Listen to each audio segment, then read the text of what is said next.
Well, I think that most of it is a lot has to do with upbringing and travels. Because my father was in the service, we traveled quite frequently. So we were always making friends or talking to different people. So my kindred spirit with others, looking for the common thing that we had in common, where we were all service kids from all parts of the nation. And so we always just figured out a way we would communicate and talk with each other. My father was a yeoman, a non-commissioned officer in the nuclear navy, and so that gave us a lot of opportunities to travel and see things and experience some things that a lot of kids hadn't experienced, I guess, you know. So when we came out here, my father was at Moffett Field, and there was racism at Moffett Field, you know, and I guess as a young boy, you say you never know who's watching you. And so I just watched my father. And so we, from him, and through circumstances, I just always stood up with those who didn't have the same opportunities or those who had been oppressed. I was sitting here thinking earlier this morning, I am where I am to a certain degree, had a lot to do with George Sherrick Sr. Well, I was a senior in high school, and it was time to go forward and go into college. And I didn't get any letters from any schools inviting me to come try out or play ball or an offer of a scholarship. And George Sherrick Sr. came to me and asked me, where was I going to school at? And I said, you know, almost shrugged my shoulder. I was waiting on a letter. He says, um, he got me and took me and told me to go get in the car. And he took Glenn Webb and Pete Ketchum and put us all in the car and took us to college up in Fremont. And we ended up going to college up at Ohlone College in Fremont and playing football.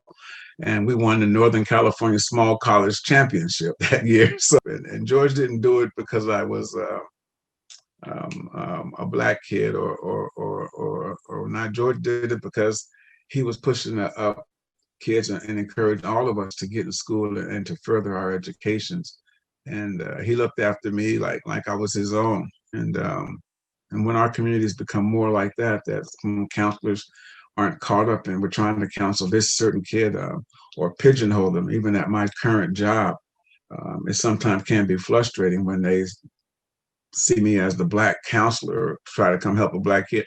And I have to remind the people that I'm here to help all the kids.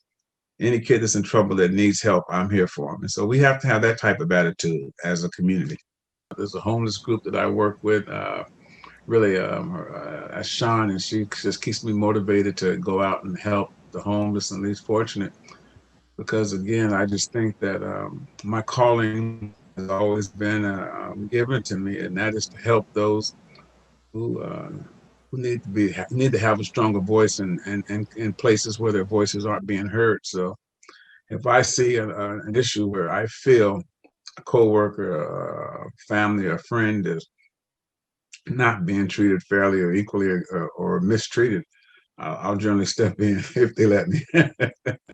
I'm on the juvenile commission. I'm a commissioner there as well, where we try to work in reducing the numbers of youth in juvenile hall and looking for alternative methods to help them, understanding that fixing a broken child is better than fixing a broken man has been my philosophy with that.